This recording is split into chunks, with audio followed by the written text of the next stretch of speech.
उत्तर भारत में कुछ दिनों तक मानसून सक्रिय रहा, लेकिन अब कुछ दिनों की सक्रियता के बाद दक्षिण पश्चिम मानसून एक बार फिर कमजोर पड़ गया है।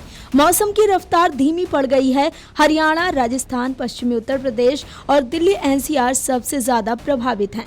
इन इलाकों में बारिश कम हो गई है, जिसके चलते उमस और गर्मी ने लोगों की परेशानी बढ़ा दी है। वहीं पूर्वी और पूर्वोत्तर मौसम एकदम इसके विपरीत है। पूर्वोत्तर भारत में मानसून पूरी तरह सक्रिय है और वहां मूसलाधार बारिश हो रही है। अरुणाचल प्रदेश में बारिश के चलते आई बाढ़ से लगभग 1 लाख लोग प्रभावित हुए हैं। मौसम विभाग ने पूर्वोत्तर के राज्यों समेत बिहार और पश्चिम बंगाल के गंगा किनारे वाले क्षेत्रों में इस हफ्ते भारी बारिश जारी रहने को लेकर ऑरेंज अलर्ट जारी किया है, जबकि उत्तराखंड समेत कई राज्यों में भारी वर्षा और भूस्खलन की चेतावनी दी है। भारत मौसम विज्ञान विभाग यानी कि आईएमडी के अनुसार मानसूनी ट्रफ इस समय उत्तर की ओर खिसक कर हिमालय की तलहटी में चली गई है। मानसून ट्रफ यानी कम दबाव वाले क्षेत्रों की लंबी और विस्तृत पट्टी भारत में मानसून हवाओं को आकर्षित करती है और बारिश का मुख्य कारण बनती है।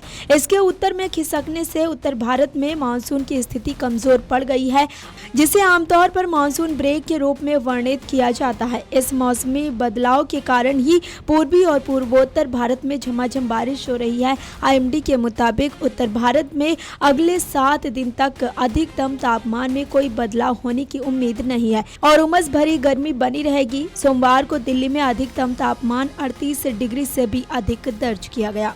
बता दें कि अरुणाचल प्रदेश में लगातार हो रही मूसलाधार बारिश ने भारी तबाही मचाई है।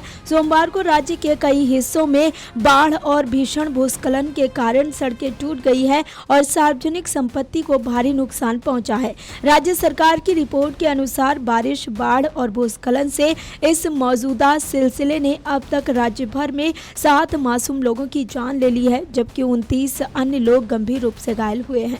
राज्य के 26 जिलों में 425 गांव प्रभावित हुए हैं और बुनियादी ढांचे को भारी नुकसान पहुंचा है। वहीं कमजोर मानसून के कारण धान जैसी खरीफ फसलों की बुवाई का रकबा मौजूदा सत्र में 10 जुलाई तक 16% घटकर 531.25 लाख हेक्टेयर रह गया है। पिछले साल की समान अवधि में ये आंकड़ा 632.69 लाख हेक्टेयर था।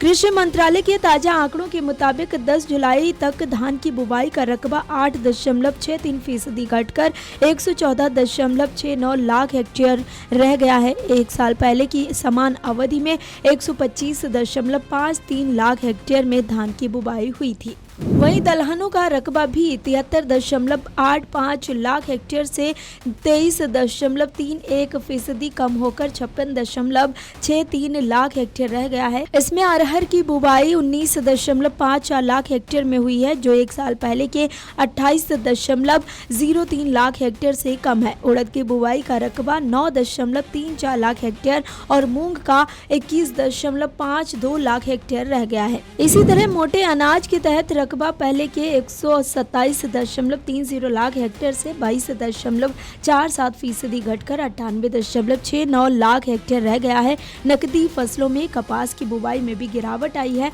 और इसका रकबा 15.33% कम होकर 79.54 लाख हेक्टेयर रह गया है। अगर आप ये वीडियो YouTube पर देख रहे हैं तो हमारे चैनल को सब्सक्राइब कर बेल आइकन दबाएं और Facebook पर देख रहे हैं तो हमारे पेज को लाइक करें।